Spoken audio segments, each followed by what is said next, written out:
ರೂಪಾಯಿನ ಪ್ರತಿ ವರ್ಷ ವಿದ್ಯಾರ್ಥಿಗಳ ಪ್ರೋತ್ಸಾಹಧನ ಉತ್ತರ ಕನ್ನಡ ಜಿಲ್ಲೆಯಲ್ಲಿ ಕೊಡ್ತಾ ಬಂದಿದ್ದಾರೆ. ಬಟ್ ಈಗ 25-26ನೇ ಸಾಲಿನೊಳಗೆ ಕಾರಣಾಂತರದಿಂದ ನಮ್ಮ ಉತ್ತರ ಕನ್ನಡದ ಬಡ ವಿದ್ಯಾರ್ಥಿಗಳಿಗೆ ಈ ಒಂದು ಸೌಲಭ್ಯ ಕೊಡುವುದನ್ನು ಸ್ವಲ್ಪ ಮಟ್ಟಿಗೆ ನಿರಾಕರಿಸಿದ್ದಾರೆ ಅಥವಾ ನಿಲ್ಲಿಸಿದ್ದಾರೆ. ಈ ವರ್ಷ ಪರಿಶೀಲನೆ ಮಾಡ್ತಿದ್ದಾರೆ, ನಿರಾಕರಿಸಿದ್ದಾರೆ. ಸಾಧಾರಣ ನಾವು ಹೇಳೋದು ಕಾರಣ ನಮಗೂ ನೇರವಾಗಿ ಏನು ಅಂತ ಗೊತ್ತಿಲ್ಲದೆ ಇದ್ರೂ ನಾನು ಮುಖ್ಯ ಸಂಚಾಲಕನಾಗಿ ಅಲ್ಲಿ ಮಾತಾಡೋದು ಡೈರೆಕ್ಟರ್ ಮಂಡಳಿ ಎಲ್ಲ ಇದೆ, 7-9 ಜನರ ಪ್ರತಿಷ್ಠಾನದ ಡೈರೆಕ್ಟರ್ ಮಂಡಳಿ ಇದೆ. ಸ್ವಲ್ಪ ಆಂತರಿಕ ಭಿನ್ನಾಭಿಪ್ರಾಯಗಳು ಸಮಾಜದೊಳಗೆ 26 ಗುಂಪು ಅಂತಂದಾಗ ಆಗಿರುವ ಸಾಧ್ಯತೆ ನಾನು ಊಹಿಸ್ಕೊಂಡಿದ್ದೇನೆ.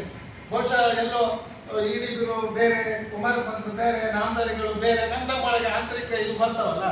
ಹಾಗಾಗಿ ನಾವು ಬಡಬಗ್ಗರಿಗೆ ಕೊಡುವಂಥ ಪ್ರೋತ್ಸಾಹಧನ ಅಥವಾ ಉತ್ತರ ಕನ್ನಡ, ಶಿವಮೊಗ್ಗ, ದಕ್ಷಿಣ ಕನ್ನಡ ಜಿಲ್ಲೆಯೊಳಗೆ ನಮ್ಮ ಸಮುದಾಯದಲ್ಲಿ ಬರುವವರನ್ನು ನಾವು ಬಿಗ್ ಬ್ರದರ್ಸ್ ಅಂತ, ಹಿರಿಯ ಸಹೋದರರು ಅಂತ ನಾವು ಪರಿಗಣಿಸ್ಕೊಳ್ತಿದ್ವಿ.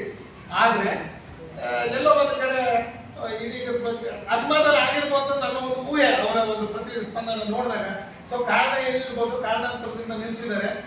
ಈ ದಿವಸ ನಾವು ಆ ಹಿನ್ನೆಲೆಯೊಳಗೆ ನಾವು ನಮ್ಮ ಜಿಲ್ಲಾ ಸಂಚಾಲಕ ಬಳಗದವರೆಲ್ಲ ಮಾತನಾಡಿ ಒಂದು ನಿರ್ಧಾರಕ್ಕೆ ಬಂದ್ವಿ. ಅವರು ಏನು ಕಾರಣ ಆಗಿದ್ರು ಅವರ ಒಂದು ಸಹಾಯ ಸಹಕಾರ, ವಿಶೇಷವಾಗಿ ಮೊನ್ನೆ ಈಗ ಒಂದು 8 ದಿವಸದ ಹಿಂದೆ ನಮ್ಮ ಸಿದ್ದಾಪುರದಲ್ಲಿರುವ ಪುನೀತ್ ರಾಜ್ಕುಮಾರ್ ಅನಾಥಾಶ್ರಮಕ್ಕೆ 1.8 ಲಕ್ಷ ರೂಪಾಯಿನ ಒಂದು ದಿನಸಿ ಸಾಮಗ್ರಿಯನ್ನ 1,80,000 ರೂಪಾಯಿನಷ್ಟು ದಿನಸಿ ಸಾಮಗ್ರಿಯನ್ನು ಕೊಟ್ಟಿದ್ದಾರೆ. ಮತ್ತೆ ಮುಂದೆ ಅದು ಏನು ಅಂತೇಳಿ ನಾವು ಬೇರೆ ಒಂದು ನಮ್ದು ನಾಟಕ ನಾಯಕ ಅಂತ ಹೇಳಿ ಮಾಡಿದ್ರೆ ಅದೆಲ್ಲ ಮಾಡ್ತಿದ್ದಾರೆ.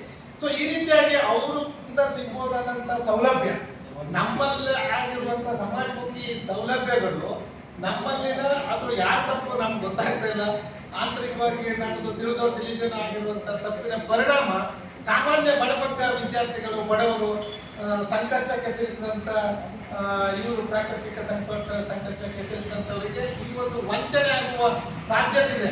ವಿಶೇಷವಾಗಿ ಈಡಿಗ ಸಮುದಾಯದಿಂದ ಬೃಹತ್ ನಗರಗಳಲ್ಲಿ ಬೆಂಗಳೂರು, ಮೈಸೂರು, ದಾವಣಗೆರೆ ಈ ಎಲ್ಲ ಜಿಲ್ಲೆಯ ಹೆಡ್ ಕ್ವಾರ್ಟರ್ಸ್ನೊಳಗೆ ವಸತಿ ನಿಲಯಗಳಿದ್ದಾವೆ ವಿದ್ಯಾರ್ಥಿಗಳಿಗೆ ಓದೋದಕ್ಕೆ. ಉದಾಹರಣೆ, ನಾನು ಬೆಂಗಳೂರು ಈಡಿಗರ ಹಾಸ್ಟೆಲ್ನಿಂದ ಓದಿ ಬಂದಂಥವ್ರು, ನನ್ನ ಬಿ ಎಸ್ ಸಿ MSc ಎಲ್ಲ. ಹಾಗೆ ಬಹಳ ಅಶಕ್ತರಾಗಿರ್ತಕ್ಕಂಥ ಹಿಂದುಳಿದವರಿಗೆ, ಬಡವರಿಗೆ ಸಿಗುವಂಥ ಸೌಲಭ್ಯ ಯಾವ ಕಾರಣದಿಂದ ನಿಲ್ಲಿಸಿದ್ದಾರೆ ಗೊತ್ತಿಲ್ಲ. ಅದು ನಮ್ಮಲ್ಲಿಯ ಆ ತಿಳುವಳಿಕೆ ಭಿನ್ನಾಭಿಪ್ರಾಯಗಳು ಏನೇ ಇದ್ರೂ ನಾವು ಮುಂದಿನ ದಿವಸದೊಳಗೆ ಅವರನ್ನು ಕೇಳಿ ಸರಿಪಡಿಸಲು ಪ್ರಯತ್ನ ಮಾಡ್ತೇವೆ.